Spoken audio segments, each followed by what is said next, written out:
कुछ औरतें ऐसी आती हैं, आते ही वो कहती हैं बंटवारा करो, भाई हमको नहीं रहना इधर इनके साथ। तो इनसे चाहिए कि ये खानदानों में रिश्ते क्यों ढूंढते हैं? भाई जिनको एकदम अलग होना है वो तो यतीम खाने में जाए।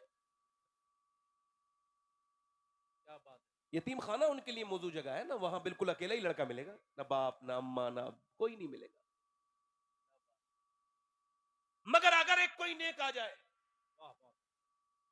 गैर मुनक़सिम हिंदुस्तान में पंजाब साइड में एक चौधरी थे बाज़ैद, उनके दो बीबियां थी, 100 नौकर, 1000 से ज्यादा बीघा जमीन।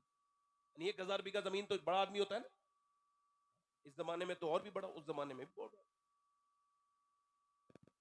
अब जब उन्होंने दो बीबियां थी, उन्होंने तीसरी शादी कर ली और तीसरी बीबी उन्हें ठीक मिल गई।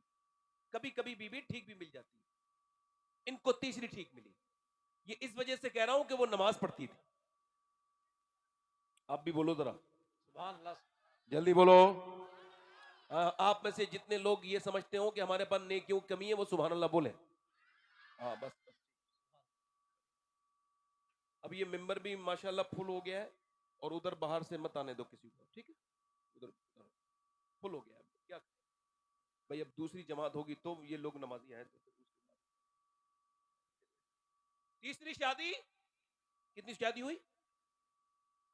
तीसरी बीवी उन्हें ठीक, क्योंकि नमाजी थी, अल्लाह वाली थी। मगर वो कोई ऐसी बेअकल नहीं थी, बेवकूफ नहीं थी कि वो जैसे हम लोगों में कुछ लोग बेवकूफ होते हैं, नमाज पढ़ के दूसरे लोगों को सब कुछ जहन्नमी समझते हैं। वो ऐसी नहीं थी, वो नमाजी भी थी और उसको खबर थी कि नमाजी बनाना कैसे है। मतलब ये नहीं था कि एकदम एकदम जाकर के अपनी जो लड़ाई शुरू कर दे अपनी सौतनों से, तुम नमाज नहीं पढ़ती मैं नमाज पढ़ती हूँ, ये गर्रा दिखाना शुरू कर दे। अगर नमाज आजिजी पैदा न करे तो वो कैसी नमाज है? नाक न लगे नमाज न हो, ये हजरत मुफ्ती साहब किबला तशरीफ रखते हैं। आप देखें, इनसे पूछे, उलमा से आप पूछे कि बगैर नाक के लगे नमाज नहीं होती। नाक से नमाज का क्या ताल्लुक है भाई? कभी आप सोचते हैं इस बात को? हम आलिम साहब से कह रहे हैं, मुफ्ती साहब आप इजाजत दे दीजिए ना, मेरे माथा लग गया नमाज हो गई। नहीं नहीं, नाक की हड्डी लगेगी तभी होगी। इसका मतलब जो मेरे समझ में आया मैं आपको समझा रहा हूं, बाकी जो इसकी असली हिकमत है उलमा बताएंगे। नाक न लगे नमाज ना हो, शीशगढ़ वालों ध्यान रखना, और आज के बाद किसी घमंडी नमाजी को देखो तो ये बात उसके सामने बयान कर देना। सुनो, नाक न लगे नमाज ना हो मतलब एक ही है कि नाक से क्या मतलब? नाक से मतलब है नाक कटी भी नहीं होती है, फिर भी लोग कहते हैं नाक कट गई, फला की नाक कट गई। किसी की नाक बिल्कुल बिल्कुल जो मीडियम होती है, फिर भी कहते हैं बड़ी नाक वाला है, यानी बड़ी इज्जत वाला है। तो नाक है इज्जत की अलामत। ये जब तक सजदे में जाके रगड़ेगा नहीं, नमाज होगी नहीं। मतलब जाहिर है नमाज ना हो, जाहिर में नमाज तब तक नहीं होगी जब तक नाक नहीं लगेगी, और बातिन में नमाज तब तक नहीं हो सकती जब तक घमंड सीने के अंदर रहेगा। क्या बात है, नारे तकबीर, नारे रिसालत, उर्से कंबल पोश, अब ये मसलके आला हजरत। इधर देखो, ये बालों को मुड़ाने का क्या मतलब है काबे में जाके? अभी समझा भाई? जो इसकी असली हिकमत है उलमा बताएंगे। मैंने जो काबे में बैठ के सोचा है वो बता रहा हूं। अल्लाह का शुक्र है 2 हज किए मैंने, इस साल भी जा रहा हूं हज करने। मेरी अल्लाह की बारगाह में दुआ है कि मेरे मालिक मुझे इतनी तौफीक दे कि मैं कम से कम 25 हज कर लूं, और उससे ज्यादा तेरी अपनी। एक साहब कह रहे थे इतना मदीना क्यों जाते हैं, इतना हज क्यों जाते हैं? मैंने कहा ये बात तो आपको इमाम आजम को समझानी चाहिए थी, हमने तो 2-3 ही किए, वो तो 55 कर चुके। सुभान अल्लाह, सुभान। आप हजरत उस वक्त कहां थे? वाह वाह, ये बात तो इमाम हुसैन से भी आप कहते। हाँ हाँ हाँ, भाई आप ज्यादा काबिल हैं तो हम कब, हम आपकी, हम तो आपकी फाइट में आते ही नहीं है ना। भाई ये तो उस मदीने वाले से पूछो ना, वो बुलाते क्यों है इतना मेरे यहाँ। वाह वाह, सुभान अल्लाह। तो उस करीम से पूछो ना, इतनी नजरे करम क्यों करते हैं मेरे यहाँ। मेरा इमाम कहता है ले रजा सब गए मदीने को, मैं ना जाऊं, अरे खुदा ना करे। क्या बात। फिर कहीं कहते हैं फिर ना करबट ली मदीने की तरफ, अरे वो चल झूठे बहाने वाले। वाह वाह वाह वाह वाह वाह वाह, क्या बात है, वाह वाह। बाल मुड़ाने का मतलब, भाई बाल मुड़ाने का एक मतलब हमारे, आपने देखा होगा देहातों में और शहरों में, इसके बाल मुड़ो, इसकी कोई इज्जत नहीं है, ये बहुत बड़ा जुर्म किया है इसने, मुजरिम है, बहुत गंदा काम किया। इसके बाल मुड़ा के इसको घुमाओ।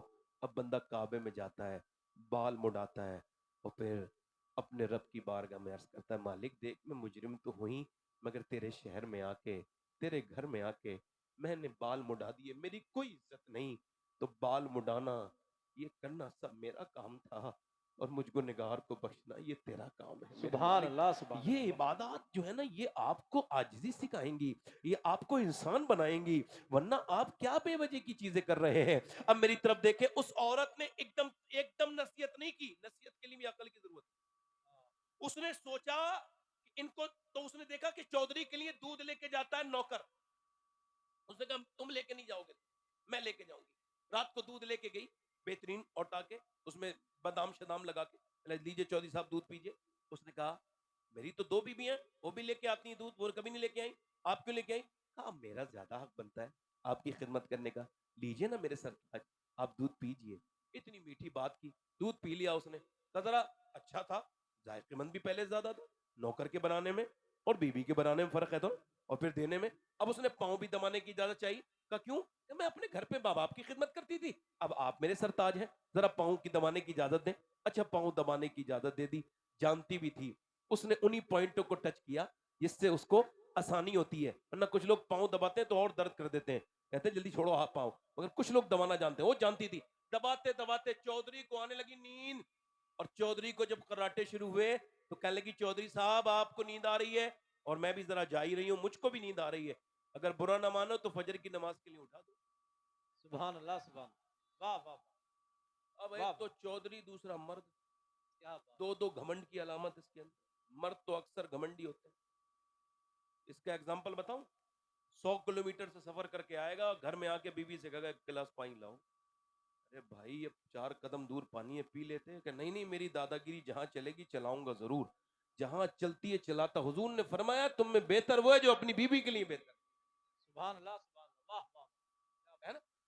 अब ये 5 आदमियों को आवाज देने की क्या जरूरत थी? अब उस औरत ने कहा, तो वो गुस्से में आ गया, समझा मेरी इंसल्ट हो, ए तू मुझे समझाएगी, भाग यहां से, डांट दिया उसको।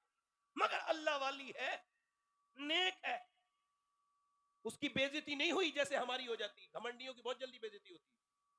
देखो नहीं, मुझे फला ने सलाम नहीं किया, मेरी बेइज्जती कर दी, अरे तो तू कर लेता ना। क्या बात है। वाह वाह वाह वाह वाह वाह। कुछ ये दामाद लोग, इनकी तो शायद इज्जत नाक पे ही रखी रहती है, ये शादी में जाके इनकी तो बेइज्जती ना हो ऐसी कोई बराती नहीं गुजरी। बस कोई खाना खाने नहीं बैठा था, इनको कोई देख ना पाया, बस वो आग लग गई। ये दामाद है कोई इबलीस का कोई फर्जंद है? कौन है ये? कौन है बदतमीज ये भाई? ये इसको सलाम भी, ये खुद मेरे सलाम नहीं किया मुझे, अजीब बात है। घमंड का पुतला लिए बैठ यार, सलाम करना। ये जब हुजूर मेराज में गए तो सलाम किसने किया पहले? सुभान अल्लाह, सुभान अल्लाह। किसने कहा सलाम? मेरे रब ने कहा ना मेरे महबूब, जोर से बोलो जरा, सलाम भेजा। हुजूर ने अपने हर सहाबी को सलाम किया। सुभान अल्लाह, सुभान। सलाम करना सुन्नत है। हुजूर फरमाते हैं कि जो सलाम करता है वो तकब्बुर से बरी हो गया। सुभान अल्लाह, सुभान। अब उसने कहा कि तू मुझे नमाज के लिए सिखाएगी, भाग यहाँ से। अल्लाह वाली थी, बदली नहीं, वो दूसरे दिन भी आई दूध लेकर, पाँव भी याद आ रहे थे दबाने वाले।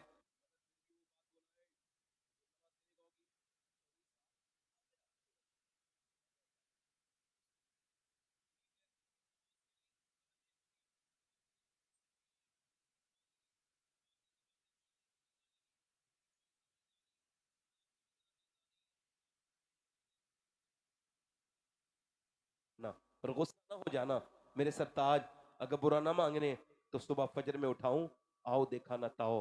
अचानक जोर से लात मारी, ऊपर पलंग पे बैठी थी, नीचे गिरी, पत्थर में मुंह लगा, मुंह का ये जबान पूरी ये होठ फट गया, और यहां से खून के लोथड़े नीचे को गिरने लगे। अल्लाह अकबर, अपने दुपट्टे से अपने मुंह के खून को पोंछ रही है, मगर खून रुकता नहीं है। और फिर अपने सारे सामान जितना भी वो ये उसने कफ और ये प्लेट उठाई, और एक भी लफ्ज नहीं बोला, बस मुंह पे अपना दुपट्टा रखा, नीचे को मुंह किया, आंखों से आंसू गिरे। मगर न जाने कितनी नेक माँ की बेटी थी वो, जिसने ऐसी अपनी बेटी की तरबियत की थी। और कहाँ गई वो ऐसी औरतें जो अपने आदमियों को बदलने के लिए इस हद तक सब्र के लिए तैयार थी? एक लफ्ज भी नहीं बोला। न जाने कैसे नेक और अजीम शान बाप की बेटी थी वो, चली गई, एक लफ्ज भी नहीं बोला मगर आती रही और जाती रही, गालियां भी खाती रही। एक दिन चौधरी जब गालियां भी खाती रही, चौधरी ने उसे एक दिन देखा और देखने के बाद कई हफ्तों के बाद बोला, चौधरी ये बता कि तुझे मैं मारता हूं, गाली बकता हूं, ठोकरे मारता हूं, तू फिर भी बार बार आती है, ये बता तुझे मुझसे लालच क्या है? चौधरी की बेटी है, तेरा बाप नामवर चौधरी इज्जतदार घराने की लड़की है, तेरी रोज बेइज्जती करता हूं, गालियां देता हूं, पूरा घर देखता है, फिर भी तू मुझे नमाज के लिए क्यों कहती है? कहने लगी, चौधरी साहब मैं नमक हराम नहीं हूं, नमक हलाल हूं। वाह वाह वाह वाह, क्या कहे। तेरे घर में रहती हूं, तेरा नमक खाती हूं चौधरी। चौधरी अगर तेरा नमक खाती हूं, मेरे नबी फरमाते हैं बेनमाजी जब मरेगा उसको इतनी प्यास लगेगी सातों समंदर का पानी भी पी ले उसकी प्यास नहीं बुझेगी। जो अपने रब के सामने झुकता नहीं, उसके सामने सजदा नहीं करता, जो अपने रब के अल्लाह के सामने नमाज नहीं पढ़ता, बेनमाजी जलील होके मरेगा। बेनमाजी कयामत के दिन फिरौन और नमरूद के साथ खड़ा होगा। ए चौधरी बात यह है, मुझे फिक्र है अपनी नेक्स्ट जनरेशन की अगर तू बेनमाजी रहा तो फिर मेरे बच्चे भी जहन्नमी बनेंगे, बड़े होके वो भी नमाज नहीं पढ़ेंगे। बस इसी लालच में पिटती हूँ, गालियां खाती हूँ, सब तकलीफें सहती हूँ, मगर चौधरी कभी मैं तुझे तेरे पास आती हूँ, मुझे और कोई लालच नहीं।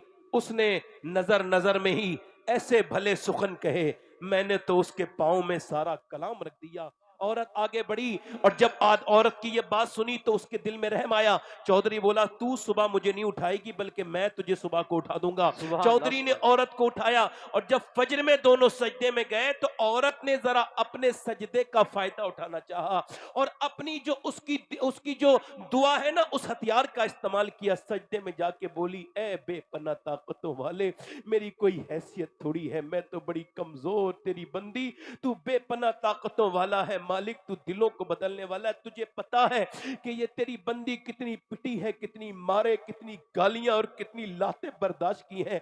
तब मेरे आदमी ने सर तेरे सामने झुकाया है, मालिक इसे यहां तक लाना ये मेरा काम था, इस पे अपना फजल करना ये तेरा काम है मालिक, मेरे आदमी को कबूल कर ले। अल्लाह का ऐसा फजल हुआ कि चौधरी के दिल को अल्लाह ने बदला और फिर तहज्जुद तक की नमाज कज़ा नहीं हुई।